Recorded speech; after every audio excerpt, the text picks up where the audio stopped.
Hello everyone, I hope you're all doing well.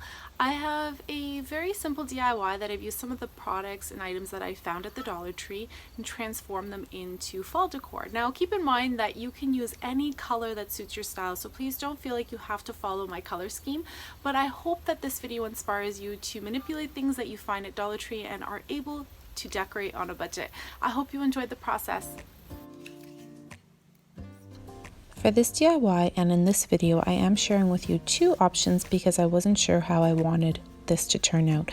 So I've base coated this tin from the Dollar Tree with acrylic paint in white, and you can distress and expose some of the silver. However, I wanted it all nice and covered. I didn't want a distressed look, and I will share with you why, because the style I was going for was very simple. So I've also used this stencil set from the Dollar Tree. You can use the vinyl letters. We don't have access to those right now. They've been sold out forever. You can make your own vinyl cutouts on your Cricut or Silhouette machine. You can even freehand this as well. So I'm learning here with this little stencil, the plastic stencil, because it's not sticky.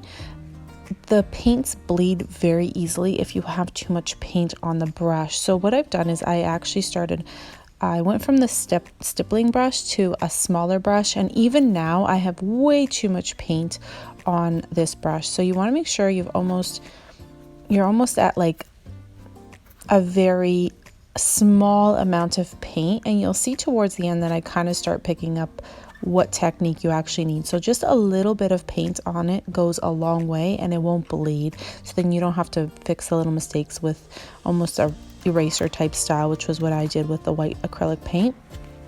I went back and I fixed up any of the bleeding that happened and just kind of blended that white paint back into the sides. So here I am with just a little bit of paint, and then you can like just kind of wisp it back and forth, and it comes out nice and clean. A lot cleaner than I was at the beginning. Oh my goodness, I had made such a big mess at the very beginning, and now at the end there you can see it just kind of comes out. And then I wanted to write pumpkins, and I wanted to put the decimal and then 25. And then the cent sign I didn't really love. It was a little bit too big. So, I mean, you can freehand it. So now I wanted to wrap twine along the bottom, and I think I'm gonna go with the white cotton. I think it just gives it a nice clean look. You can use the more brown twine that's available. These are both available at the Dollar Tree. And I wrapped it around, applying a little daub of hot glue just to secure it, and then at the very end. And the front of the tin is what's going to be on my counter, where you're going to be able to see the front face. So I wanted all the twine to be completely in line on top of one another, as you can see here. Nice straight, no overlapping. And I'm going to use these little pumpkins from the Dollar Tree. They come on clips. If you only have access to the orange ones, just paint them.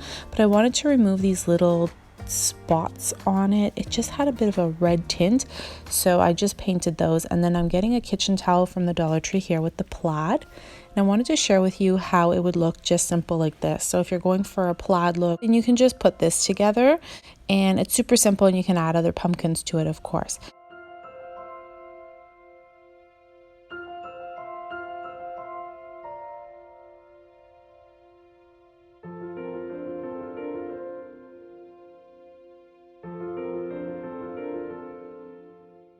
But I wanted to spruce it up just a little bit to tie in the rest of my home decor. So I've taken some washi from the Dollar Tree in this Mod Podge as well, and I'm just lining up along the top because the washi is not super sticky. And I've chosen this floral print. I just absolutely loved this washi when I saw it at the Dollar Tree, and I hadn't used it yet, so I thought this was the perfect opportunity. Now when you're wrapping it around the tin, because it's kind of an oval and on a slant shape, you do have to cut the edges and then kind of straighten out your washi and apply it in a straight line so that it all works out. Otherwise you're getting bubbles and ripple effect. So this is how I've kind of manipulated it, and you can't tell it all once it's all glued together. The washi and the Mod Podge together will hold it all in place, and it's nice and perfectly straight. So now I'm taking I guess like a tea towel, just a plain white one from the Dollar Tree, and it kind of has like this old vintage looking, I don't know, pattern, like a linen almost. And I really love how simple this piece kind of came together. I used some of the things that I had made in a previous DIY just to kind of accent it. The little pumpkins are all from the Dollar Tree, the beads are from the Dollar Tree, and then I upcycled a couple decor pieces that I had in my fall stash. I hope you guys enjoyed this DIY. I do look forward to sharing more with you guys very soon, and until next time, thank you so much for watching. Bye for now.